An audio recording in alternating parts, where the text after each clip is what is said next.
जय जनेन्द्र मेरे साधर्मी भाइयों। आज ये जो मेरे पीछे आप दिगंबर जैन मंदिर देख रहे हैं, इसका नाम है श्री तारण तरण दिगंबर जैन चैत्यालय सागर। वंदे जय श्री गुरु तारणम। महावीर महावीर। तारण तरण चैत्यालय के दर्शन कराने के पूर्व मैं इसकी लोकेशन आपके लिए बता दूं, यह कहाँ स्थित है। अभी हम खड़े हैं सागर में, बड़े बाजार एरिया में।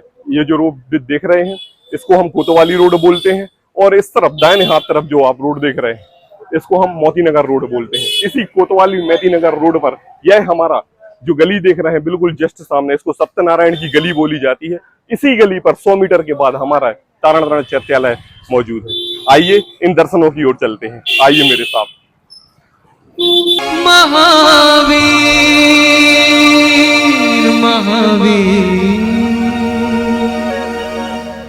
हिंसा पीड़ित विश्व राम महावीर की तकता है। हिंसा पीड़ित विश्व राम महावीर की तकता है। वर्तमान को वर्धमान की आवश्यकता है। वर्तमान को वर्धमान की आवश्यकता है। पापों के दल दल में फंसकर धर्म से सकता है। पापों के दल दल में फंसकर धर्म से सकता है। वर्तमान को वर्धमान की आवश्यकता है। वर्तमान को वर्धमान की आवश्यकता है।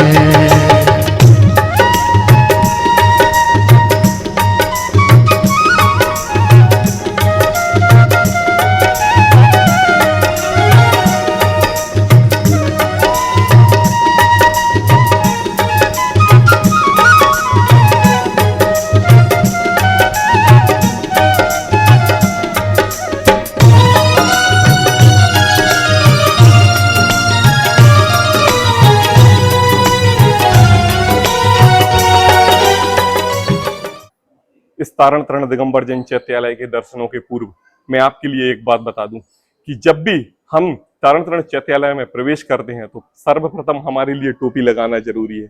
यह विशिष्ट प्रकार की टोपी आप देख रहे हैं जो कि केवल जैन पंडित और जैन दर्शनार्थी लगाते हैं। इस टोपी का महत्व हमारे कुसुम कुमार पंडित जी हैं, थोड़ा सा बताएंगे कि इस जैन चैत्यालय में टोपी लगाकर क्यों प्रवेश किया जाता है। जनवानी के लिए, बहुमान देने के लिए ही हम जहाँ पे भी जाएंगे अपना सर झुकाना चाहिए। खाली सर नहीं, टोपी सहित सर झुकाना चाहिए। हमें उनका बहुमान करने के लिए टोपी लगाते हैं। आप सुन सकते हैं पंडित जी के कि जब भी हम किसी देवादिदेव जनालय में जाते हैं वहां पर उस सम्मान के लिए हमें अपना सिर ढक के जाना चाहिए। इस वजह से इस चैत्यालय में टोपी लगाने की परंपरा है। आइए अब हम दर्शनों के लिए चलते हैं, आइए मेरे साथ। हिंसा के बादल छाए संसार पर। सर्वनाश के दुनिया खड़ी कगार पर। हिंसा के बादल छाए संसार पर। सर्वनाश के दुनिया खड़ी कगार पर। नहीं शास्त्रों में अब शस्त्रों में होड़ है। मानवता रोती है अपनी हार पर। महावीर ही पथ भूलों को समझा सकता है। महावीर ही पथ भूलों को समझा सकता है। वर्तमान को वर्धमान की आवश्यकता है। वर्तमान को वर्धमान की आवश्यकता है।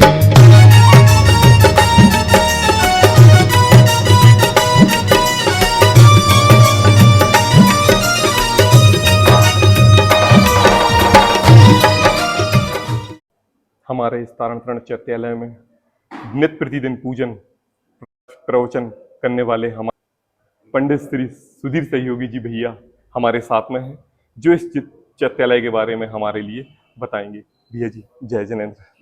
जय जिनेन्द्र। जय तारण तरण। जय तारण तरण। भैया जी यहाँ पर कितनी वेदियां हैं? यहाँ चैत्यालय जी में कुल 4 वेदियां वर्तमान में है। अच्छा।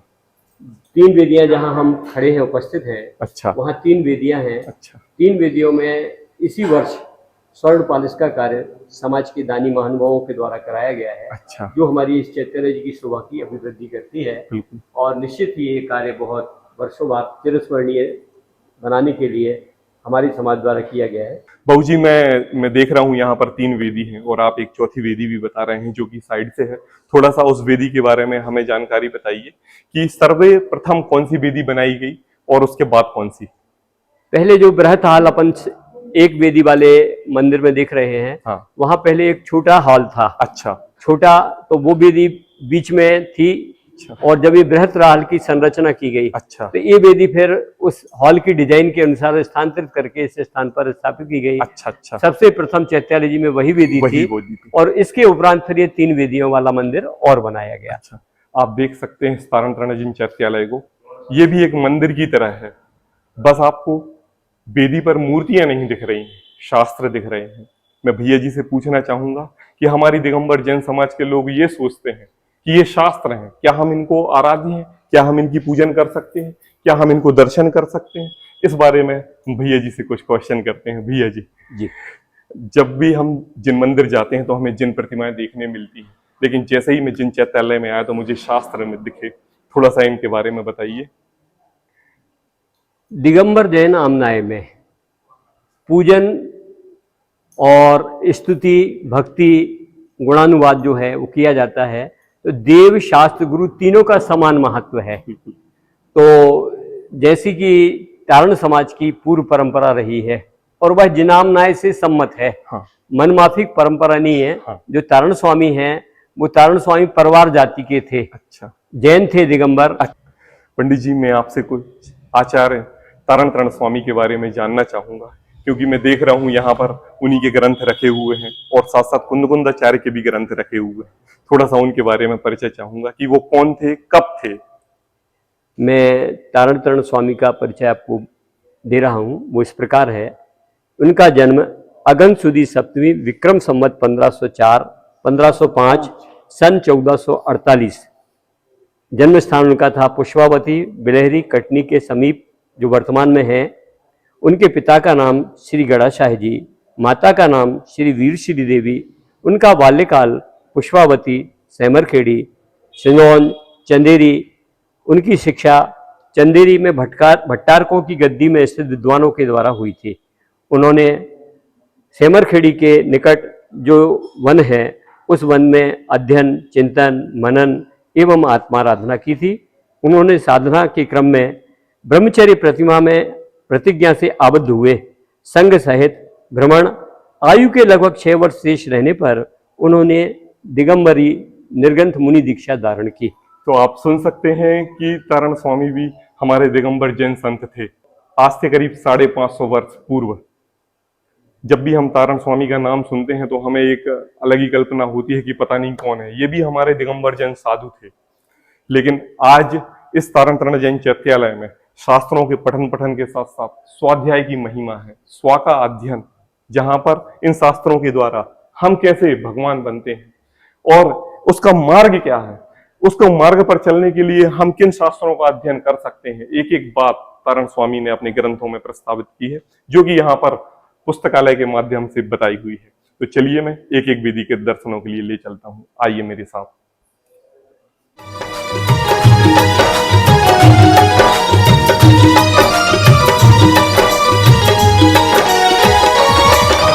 बांधो प्रभु को भक्ति भाव की डोर से, करो प्रार्थना सब जीवों की ओर से। बांधो प्रभु को भक्ति भाव की डोर से, करो प्रार्थना सब जीवों की ओर से। वीतराग व्यथितों के दुख पर ध्यान दे, हमको करे कृतार्थ कृपा की कोर से। प्रभु की मृदुवाणी में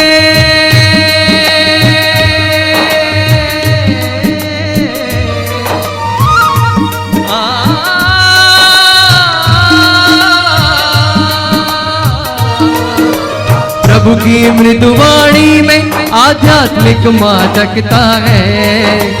हिंसा पीड़ित विश्व महावीर की तकता है। हमारे जिन चर्चालय की है दूसरी वेदी, भैया जी हमारे लिए बता रहे हैं। भैया जी, इन व्हाइट कलर के कपड़ों के अंदर कौन से ग्रंथ रखे हुए हैं?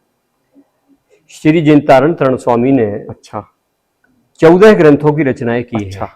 यहाँ प्रत्येक वेदी पर आपको वह ग्रंथ तो मिलेंगे ही मिलेंगे। हाँ तो जिन उन ग्रंथों का एक संपूर्ण हस्तलिखित संग्रह है अच्छा अध्यात्म वाणी के नाम से अच्छा तारण समाज में सर्वमान्य और आदर के साथ माना जाता है। हाँ। तो उन ग्रंथों में हाँ। तारण स्वामी के मूल ग्रंथ की वह 14 ग्रंथों की गाथाएं लिपिबद्ध हैं, हस्तलिखित। अच्छा। वो प्रति विराजमान है ये मेन वेदी पर कहाँ? सभी वेदियों पर अध्यात्म वाणी जी जो रखी हुई है। आप देख सकते हैं, थोड़ा सा पास में आ जाइए मेरे, आप देख सकते हैं ये। अच्छा, ये हस्तलिखित है। हाँ। उसको प्रिंट करके यहाँ पर रखा हुआ, स्कैन करके फोटोकॉपी करके। अच्छा, और जो ओरिजिनल प्रति है वो कहाँ रखी हुई है? ओरिजिनल प्रति मतलब उस समय में क्या होता था हाँ। कि उल्था करने का या उन फोटो की हस्तलिखित प्रतिलिपियों की माने अन्य प्रतिलिपियां स्वाध्याय के लिए तैयार हाथ से अच्छा। की जाती थी। अच्छा। तो उसी क्रम में जो सबसे प्रमाणिक प्राचीन प्रति है 1572 की संवत, हाँ। उस 1572 जिस समय तारण स्वामी का समाधि मरण हुआ, हाँ। 1572 में उसी समय ये प्रति उस समय के जो हस्तलिखित प्रति थी, हाँ। उस प्रति को स्कैन करके इस प्रति को तैयार कराया गया है। अच्छा। जो तारण समाज के अधिकांश चैत्यालयों में अच्छा। ये हस्तलिखित स्कैन की हुई प्रति आपको मिलेगी। अच्छा। इसके साथ मैं ये भी आपको बता दूं हाँ। कि चारों अनुयोगों के जो ग्रंथ हैं, हाँ। विभिन्न जो हमारे उस दिगंबर परंपरा में आचार्य हुए हैं, जिस परंपरा में वर्तमान में तारण स्वामी भी हुए हैं, हाँ, हाँ। तो उन सभी आचार्यों के ग्रंथ आपको यहाँ पर मिलेंगे। वेदी पर दर्शन के लिए, अच्छा। पूजन के लिए, हाँ। उनकी भक्ति स्तुति के लिए स्थान बराबर समादर से दिए हैं। आप सुन सकते हैं इसकी महिमा। आइए मैं आपके लिए बीच की जो द्वितीय वेदी में सेंटर में जो वेदी है उसकी ओर ले चलता हूं। आइए मेरे साथ। यह सेंटर की वेदी जिसमें ग्रंथाधिराज समयसार जी विराजमान है, प्रवचन सार जी विराजमान है, नियम सार जी, योग सार जी, न्याय समुच्चय सार जी, मंगल पाहुड़ ग्रंथ, उपदेश शुद्ध सार और तारण स्वामी का श्रावकाचार और अध्यात्म वाणी जी। जब मैं ये ग्रंथ के नाम बोल रहा हूं तो कुछ आपको सुनने में आ रहा है? यहाँ पर समय सार जी रखे हुए हैं, यहाँ पे प्रवचन सार जी रखे हुए हैं। इस दिगंबर जैन चैत्यालय में केवल तारण स्वामी के ग्रंथों की चर्चा नहीं होती, हमारे पूज्य कुंदकुंदाचार्य देव जिनके द्वारा समयसार ग्रंथ की रचना की गई वो भी यहाँ पर रखा हुआ है, जिसके द्वारा हम नर से नारायण कैसे बन सकते हैं, इस मोक्ष मार्ग को कैसे हम प्राप्त कर सकते हैं, इसके बारे में जानकारी दी है। आप एक चीज ध्यान दीजिए, हम जब भी जिन प्रतिमाओं के दर्शन करते हैं तो हमारे लिए उद्देश्य होता है कि हम भी जिन भगवान बनेंगे, लेकिन वो जिन भगवान बनने का रास्ता क्या है वो हमारे लिए यह शास्त्र बताते हैं। इन शास्त्रों का अध्ययन हमारी जैन परंपरा के लिए बहुत ही मूलभूत अधिकार है, जिसको हमें हमेशा करना चाहिए। बाबूजी, थोड़ा सा मुझे इस मूल वेदी में जो ग्रंथ रखे हुए हैं और इसके नीचे दो सफेद ग्रंथ व्हाइट कपड़े में, थोड़ा सा इनका परिचय बताइए। जो नीचे बड़े चौड़े आपको ग्रंथ दिख रहे हाँ। हैं वह अध्यात्मवाणी का प्रथम जो प्रिंटेड संस्करण है, अच्छा। जो लगभग आपका 1937 सन में किया गया था। अच्छा। उस संस्करण की कॉपियां हैं वो। अच्छा। तो उनमें भी तारण स्वामी द्वारा रचित 14 ग्रंथों की मूल गाथाएं जो हैं, अच्छा। उनमें एक स्थान पर पूरे 14 ग्रंथ संकलित हैं, जो समग्र तारण समाज के श्रद्धा का, भक्ति का एक आधार है। आइए तीसरी वेदी की ओर चलते हैं। यहाँ पर वेदियों पर जो ग्रंथ रखे हुए हैं इनको आप देख सकते हैं, तो आपको ये लग रहा होगा कि भगवान क्यों नहीं है। भाई, जब 3 वेदियां बनी हुई हैं तो एक वेदी पर भगवान भी रख सकते थे, 2 वेदियों पर अपना जनागम भी रख सकते थे, लेकिन इसका भी एक कारण है। हम जिन प्रतिमाओं के दर्शन करते हैं, हम जिन भगवान के दर्शन करते हैं और जिन दर्शनों के साथ साथ जब हम शास्त्र स्वाध्याय करते हैं, और उन शास्त्र स्वाध्याय का जो स्टार्टिंग होती है वो इन्हीं समयसार ग्रंथाधिराज और तारण तरण श्रावकाचार अध्यात्म वाणी के माध्यम के द्वारा ही होती है। इस विषय पर पंडित जी हमें बताते हैं। बाबूजी, हमारे जैन धर्म में थोड़ी सी ये भ्रांति है कि जो हमारा तारण तरण जिन चैत्यालय है ये हमारे जैनियों का नहीं है। लोग जानते तो हैं कि ये जैन कहलाते हैं, लेकिन ये नहीं जानते कि ये मूर्ति क्यों नहीं रखते हैं। थोड़ा सा मुझे इसके बारे में परिचय दीजिए। मतलब मैं आपसे एक नादान बच्चे की तरह क्वेश्चन कर रहा हूं, जो कि आने वाली पीढ़ी दिन प्रतिदिन बड़ी होती है और उसके मन में ये शंकाएं होती हैं। मैं ये देख रहा हूँ, मैं सुबह से हूँ यहाँ पर, एक एक आपकी प्रक्रिया देख रहा हूँ, पूरा जैसे हमारे जन मंदिरों में होता है वैसे ही यहाँ पर होता है। थोड़ा सा इसके बारे में जानकारी चाहूंगा भाऊ जी। जैसा कि आपको पूर्व विदित है, पूर्व में भारत में विधर्मियों का शासन रहा। हाँ। और उन विधर्मियों ने भारतीय संस्कृति को, आक्रांता कहते हैं जिनको हम, हाँ। उन्होंने भारतीय संस्कृति को नष्ट करने का पूरा उद्यम किया, जिसमें हमारे जिन मंदिर, हाँ। जिन प्रतिमाएं, जिन वाणी और गुरुओं को भी विभिन्न प्रकार के उपसर्ग उन पर आए। तो उस समय में तारण स्वामी ने अध्यात्म का मार्ग ये जीवित रहे। शास्त्रों के माध्यम से ये बात यदि शास्त्रों में लिपिबद्ध होगी और शास्त्र सुरक्षित रहेंगे तो ये हमारा जैन शासन सुरक्षित रहेगा। इस उद्देश्य से उन्होंने जितने भी पूजन है, उनका बहुमान है, तो कहीं भी विरोध नहीं है। उनके ग्रंथों में कहीं भी जिन प्रतिमा का विरोध एक शब्द नहीं लिखा हुआ है। तो उस समय में ऐसी वर्तमान कुछ परिस्थितियां रही जिनके कारण से जिनवाणी के स्वाध्याय की प्रमुखता दी गई और जिनवाणी के स्वाध्याय, जिनवाणी को संरक्षित रखने का, और उन्होंने स्थान स्थान पर कहा जिनोक्तम जिनेन्द्र कथितम। मैं वही इन ग्रंथों में कहता हूं, लिपिबद्ध करता हूं। और तारण, एक बात आपको और जानकारी के लिए बताऊं कि तारण स्वामी ने अपने हाथ से कोई ग्रंथ नहीं लिखे हैं। अच्छा। उनके जो अनुयायी थे उस समय, जो उनके श्रोता थे, उनके द्वारा उनके उपदेश को संकलित उसमें किया गया और वह संकलित ग्रंथ ही 14 ग्रंथों के नाम से हमारे पास मौजूद हैं। तो उस आगम ज्ञान को सुरक्षित रखने के लिए, हाँ। आगम ज्ञान सुरक्षित रहेगा तो देव का भी परिचय हो जाएगा, गुरु का भी परिचय हो जाएगा और जिनवाणी से हम अपने स्वकल्याण के लिए भी वह विधि प्राप्त कर लेंगे। तो इस भावना से उन्होंने जिनवाणी की प्रमुखता करके उस बात को वेदियों पर, उनके समय कोई मंदिर नहीं थे, कोई चैत्यालय नहीं थे। ये तो समस्त रचनाएं जितनी भी चैत्यालयों की है उनके बाद, उनके निधन के उपरांत, अच्छा, उनके निधन के उपरांत ये चैत्यालयों का सृजन हुआ है। अच्छा। उनके समय में तिलक प्रतिष्ठाएं आदि होती थी जो जिनवाणी के बहुमान के लिए की जाती थी।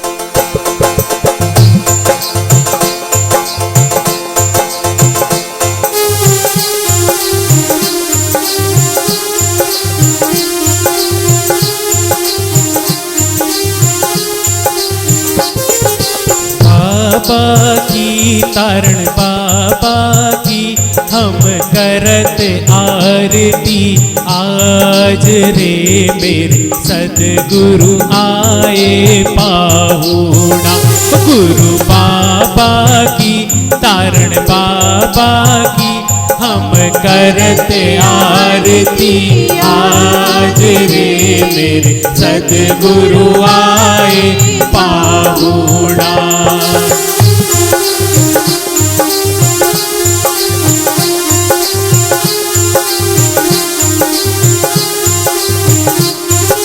जब था जग में घोर अंधेरा, अंधियारा सा छाया, जन्म लिया गुरु तारण ने तब ज्ञान का दीप जलाए, गुरु ने ज्ञान का दीप जलाया। सिमर हटे सब दुख है मिटे, तब आत्म ज्ञान जगाया रे मेरे सतगुरु आए पाहु। हमारे दिगंबर जैन परंपरा में हमारे तीर्थ क्षेत्रों का बहुत बड़ा महत्व है और जब भी हम जिनेंद्र भगवान के दर्शन करने के लिए जाते हैं तो हम शिखर जी जाते हैं, हम गिरनार जी जाते हैं, हम और अलग अलग जिनालय, द्रोणगिरी हमारे जो बुंदेलखंड में, कुंडलपुर, उधर जाते हैं। और मैं भैया जी से पूछना चाहूंगा कि जब भी आप लोग दर्शन करने जाते हैं, जैसे आपने बताया कि हम भी मूर्ति को मानते हैं और जिनेंद्र भगवान के दर्शन करते हैं, कोई आपका तीर्थ क्षेत्र है, थोड़ा सा उसके बारे में मैं जानकारी चाहूंगा। तारण समाज के प्रमुख 4 तीर्थ क्षेत्र हैं जिनको तारण स्वामी के जीवन की विभिन्न घटनाओं से जोड़कर उन स्थानों को हम आज धार्मिक महत्व देते हैं और वो हमारी श्रद्धा का आधार है। तो प्रथम जो तीर्थ है वो श्री पुष्पावती जी बिलहरी, जो जन्म स्थान से जुड़ा हुआ है, जो कटनी जिले के समीप है। 16 किलोमीटर कटनी स्टेशन से उसकी दूरी है, जहाँ पर विशाल चैत्यालय, आवास के लिए अनेक धर्मशालाएं और भोजन आदि के लिए भोजनालय नियमित चलता है और समय समय पर प्रतिदिन वहाँ तारण समाज के अतिरिक्त अन्य दिगंबर मुनिराज और जो स्वाध्यायी जन हैं, धर्म में रुचि रखने वाले तीर्थ यात्री हैं, निरंतर वहां जाकर के और जिनवाणी के दर्शन करके स्वाध्याय आदि करके उसका लाभ लिया करते हैं। एक चीज और मैं पूछना चाहूंगा कि जैसे आपने बताया कि तारण स्वामी जी का जन्म कटनी के पास हुआ था और उनकी समाधि कहाँ पर हुई थी? समाधि मल्हारगढ़, मल्हारगढ़, निसई जी। निसई जी है मुगावली स्टेशन से लगभग 8-10 किलोमीटर की दूरी पर। ये भी हमारे बुंदेलखंड में ही है। ये भी बोले, हाँ। चारों तीर्थ क्षेत्र मध्य प्रदेश में ही है। हाँ। ये एक माने उनका भ्रमण का जो क्षेत्र रहा, साधना का क्षेत्र रहा, वो मध्य प्रदेश में मुख्य रूप से। वैसे तो ऐसा द्वितीय उनका क्षेत्र है सेमरखेड़ी जी। अच्छा।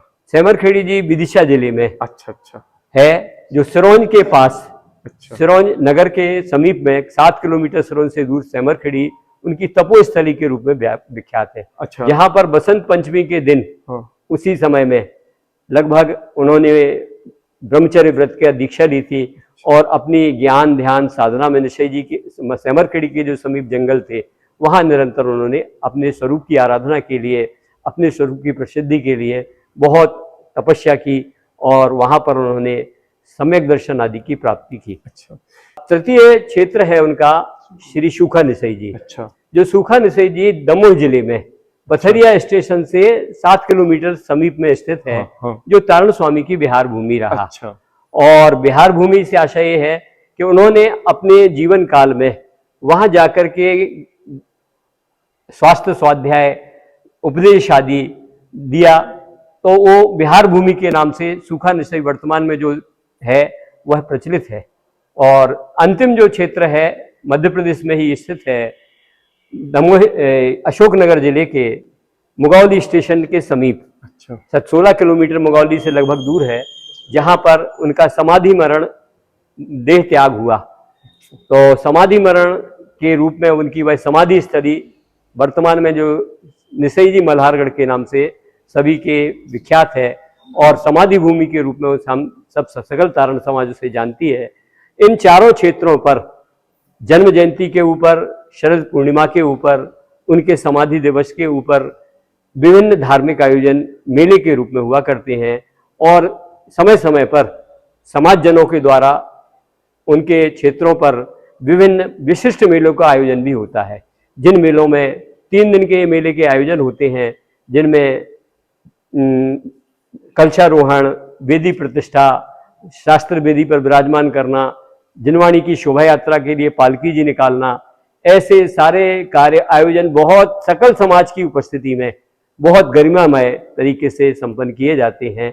ऐसा उनके 4 क्षेत्रों का सामान्य परिचय है। वर्तमान में एक उनके द्वारा प्रदत्त अध्यात्म के प्रचार प्रसार के लिए शिखर जी में भी एक अध्यात्म का केंद्र बनाया गया है। अच्छा। जो कि तारण स्वामी के ग्रंथों के प्रचार प्रसार में और तारण स्वामी का जन जन को ज्ञान हो, उनके द्वारा दिए गए तत्वोपदेश जन जन में की कल्याण के लिए विषय वस्तु बन सके, इसलिए तारण भवन के नाम से एक नवीन विद्यालय की रचना अध्यात्म प्रचार केंद्र के रूप में वहां हुई है। आप देख सकते हैं तारण स्वामी की महिमा। हमारे इस बुंदेलखंड में आचार्यों की कमी नहीं है और एक एक आचार्य, एक एक मुनि हमारे इस दिगंबर जैन परंपरा को कैसे उन्होंने बढ़ाया है, इसकी महिमा हमने बाबूजी के माध्यम से सुनी। आइए चलते हैं दूसरी वेदी की ओर। गुरु बाबा की, तारण बाबा की, हम करते आरती आज रे मेरे सतगुरु आए पाहुणा।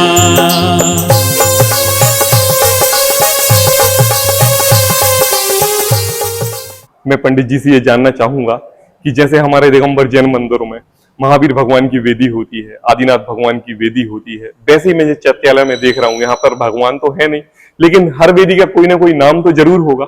थोड़ा सा इसके बारे में जानना चाहूंगा। समस्त जिनवाणी समादरणीय है। अच्छा। कोई भी ग्रंथ हो, चारों नियोगों में से सबका तात्पर्य वीतरागता है। अच्छा। और उस वीतरागता को हम भव्य जनों को प्राप्त करना है। बिल्कुल। तो ये ना तो कोई ग्रंथ के नाम से कोई वेदी की स्थापना होती है। अच्छा। ना किसी पंथ के नाम से वेदी की स्थापना है। ये तो वीतराग जिनवाणी को स्थापित करने के लिए सभी वेदियां समान हैं। अच्छा। इनमें कोई ऐसा नाम भेद पाया जाता नहीं। और अनंत ज्ञानियों का एक मत है। हाँ तो इसलिए जितने भी ज्ञानी हुए हैं सबकी जो वाणी है वीतरागता की प्रमुखता के कारण समादरणीय है, और समादरणीय होने से उसे हम जिनवाणी मान करके और उसे वेदी पर विराजमान करते हैं और उसकी पूजा अर्चना करते हैं। अच्छा, एक चीज और, मैं जैसे हम जिनेंद्र भगवान के दर्शन करते हैं तो अष्ट द्रव्य से पूजा करते हैं, तो जब मैं मंदिर में प्रवेश किया तो मुझे यहाँ द्रव्य तो नहीं दिखी, तो थोड़ा सा इसके बारे में मैं जानकारी चाहूंगा।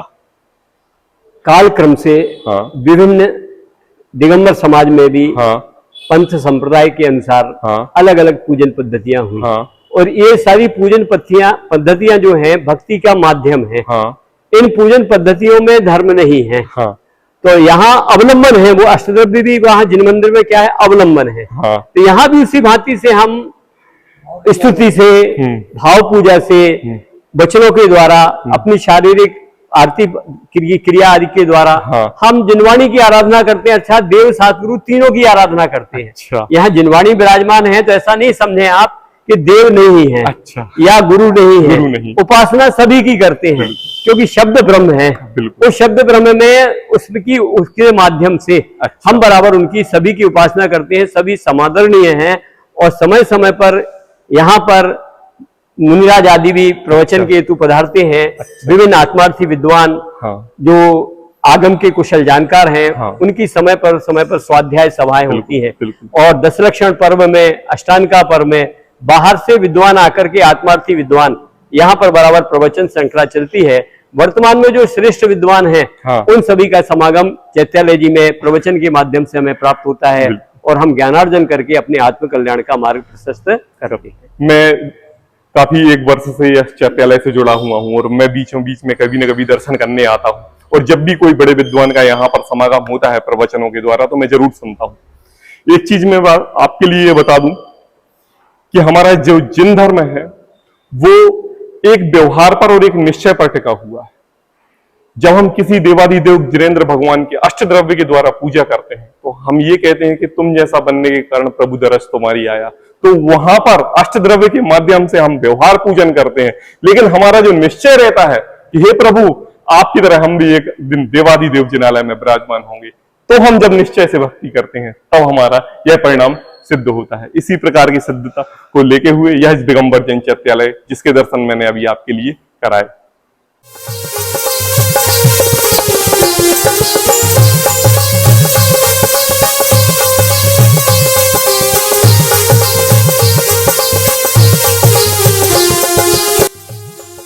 यह जो तारण समाज कहलाती है, यह स्वाध्यायी समाज कहलाती है। यहाँ पर मेन स्वाध्याय को मेन प्रारूपता दी जाती है, अपनी आत्मा को परमात्मा बनाने की विधि बताई जाती है, और यह पूरे भारतवर्ष में नहीं अपितु विदेशों में भी उनके जो अनुयायी हैं वो इसकी प्रभावना कर रहे हैं, और हम कभी ना कभी कहीं ना कहीं किसी माध्यम से हमें दिखाई देते हैं। यह था हमारा तारण तरण चैत्यालय सागर। आपको थोड़ा आश्चर्य तो जरूर लगा होगा, लेकिन इसमें आश्चर्य करने की कोई बात नहीं है। जैसे ही हम जिनेंद्र प्रतिमाओं के दर्शन करते हैं, ऐसे ही हम जिनेंद्र ग्रंथों को भी अपना आप तो मानते हैं और उनकी पूजन करते हैं। ऐसे ही है तारण तरण चैत्यालय। आज से करीब 550 वर्ष पूर्व जब हमारे इस भारतवर्ष पर मुसलमानों का शासन था, उस समय हमारे जिन प्रतिमाओं को तोड़ा जा रहा था, ऐसे ही इस सिचुएशन में जब उन प्रतिमाओं के लिए जमीनों के अंदर बंद किया गया, वेदियों के नीचे रखा गया, जहां जहां आप देखते हैं मंदिरों के नीचे, वेदियों के नीचे हमारी प्रतिमाएं मिलती हैं, उन प्रतिमाओं को जब जमीन के अंदर रख के ऊपर ग्रंथ रखे गए, और तब से हम ये जानने लगे कि हमारी जिन प्रतिमाएं हैं ही नहीं। करीब 200 से 250 वर्ष जब तक मुसलमान शासन चलता रहा, ना कोई गुरु हुए और ना ही कोई मंदिर बनाए गए। उन मंदिरों के बाद हम केवल ग्रंथाधिराजों का ही दर्शन करते थे। उसी सिचुएशन में यह परंपरा चालू हुई है। इन दर्शनों को आपको अच्छे लगे होंगे, और मैंने इन दर्शनों को कराने में अपना कोई प्रयास मांग ही नहीं रहा है। ऐसे ही आप धर्म में प्रभावना करते रहें और इन जिन मंदिरों के दर्शन करते रहें, इस मंगल भावना के साथ। जय जिनेंद्र। गुरु बाबा।